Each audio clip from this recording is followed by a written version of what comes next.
Hi, my name's Phil. I'm here to share with you what it's like living with end-stage renal failure.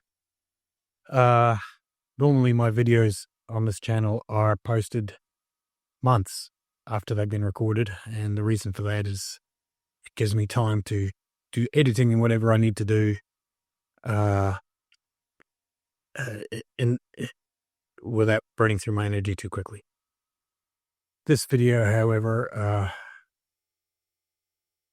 took place in the first week of December, and I'm posting it so quickly because it was a pretty hard week for our family, and I don't want to post it 3 months down the track because people are getting over it and trigger them again. Uh, so, uh, yeah, here we go.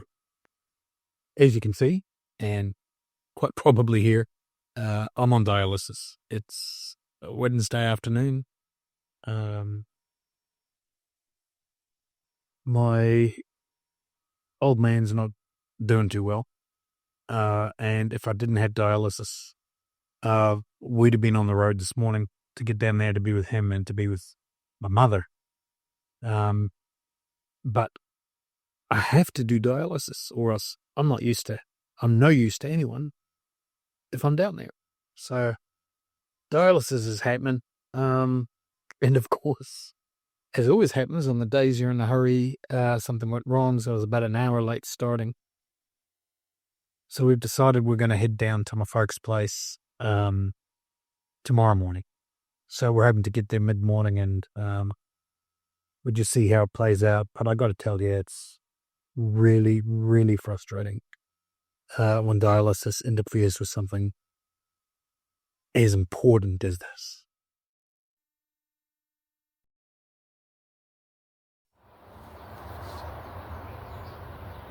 Okay, it's Friday morning. I'm on the back deck at my folks' place, and we got in about lunchtime yesterday. Had some lunch with Mum and went and visited Dad in hospital, and then we hung up with Mum and went back and saw Dad again in the evening, which was really good. Now, before I started dialysis, we'd just stay down here. I'd bring my laptop and work from here, and we would just stay here for as long as our parents need us, as long as they want some company and maybe some support. But I'm on dialysis, so we're leaving this morning. We'll visit Dad on the way out again, and we'll make a call about coming back, depending on how things eventuate for him. Fortunately for my parents, I do have a brother who lives just down the road, but I'd rather be sharing the support of my parents than relying on him as much as we do. So having to go back for dialysis is pretty gutting, actually, to be honest. But if I don't, and I stay here without doing dialysis, I'm going to become less and less useful as the days go by. So, and a distraction to everything else that's going on. So we'll head back this morning. Okay, it's keep your hand in the way. It's almost 11:30 on Friday morning. We're just heading out from the hospital after seeing Dad. He's not looking very good. I won't be surprised if that's the last time I ever get to talk to him. I just want him to stay there. But I have to drive 2.5 hours home to do my dialysis because I'm going to die if I don't do it. This really sucks.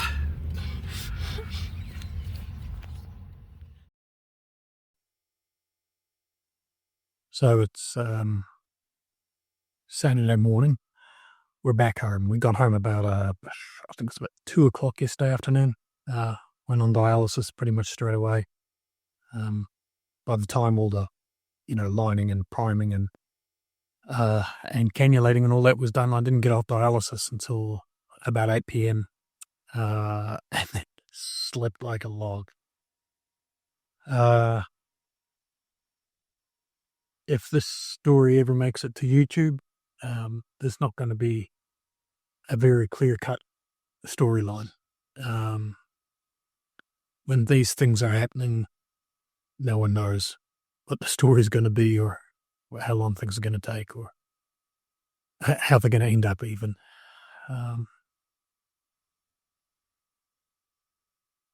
So I guess I just wanted to come on and say, I really hate that I'm here at home. I am physically and emotionally absolutely shattered.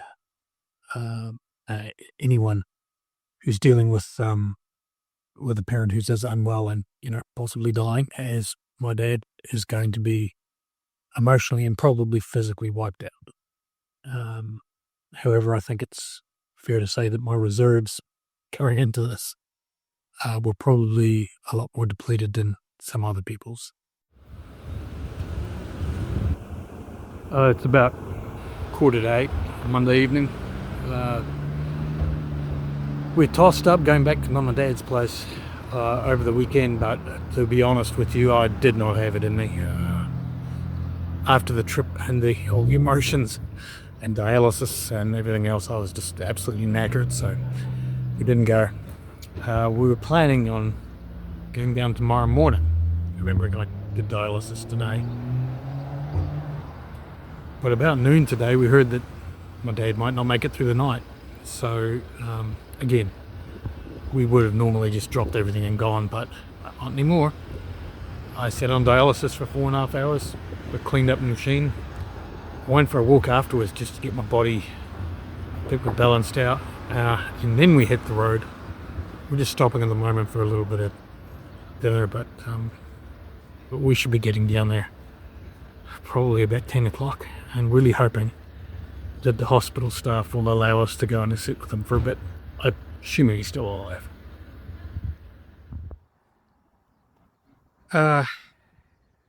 Okay, so this segment really doesn't have anything to do with having dialysis. But for the sake of a continuous narrative, it's about 8:30 Tuesday morning. We arrived at the hospital just before 10 last night, and I've been sitting with Dad ever since. So, I'm really grateful that they made it. Anyway, more to come on a later day. So, in the last clip, I thought I was going to have to wait a couple of days for the next update. I was wrong. It's probably getting on for 8:15 now on Tuesday evening. So, my old man died about 2.5 hours ago. It's been a whirlwind of texting, phone calls, social media messaging, dressing my father, arranging for a funeral director to deal with stuff. My mother has very kindly arranged the meeting with the funeral director to be before my wonderful wife and I need to go home so I can do dialysis tomorrow. That means that we can be involved in planning the memorial for my father, and that actually means a lot. Of course, I would, again, rather be with my mum and my two brothers, and even nephew and niece and sister-in-law down here. But I can't. I've got to do my blood tests on Friday, which means get up early for dialysis. So we're going home Wednesday after this meeting with the funeral director, and we won't be back until Saturday, which really feels like a long time in this situation. Well, I think that about wraps up the story. Other than I think it bears mentioning that after dialysis Wednesday night, after we'd driven home, my dialysis machine sprang a leak and water got into the electrics. And fortunately for us, our friendly Vantive engineer James was available to come out and look at the machine, because I really need to get dialysis done Friday morning so I can head down in the afternoon to be there for my dad's cremation the next day. Anyway, I'm not going to drag this story out anymore. I think you get the point that dialysis rules over everything, and it doesn't matter what else you think is important. Dialysis is king.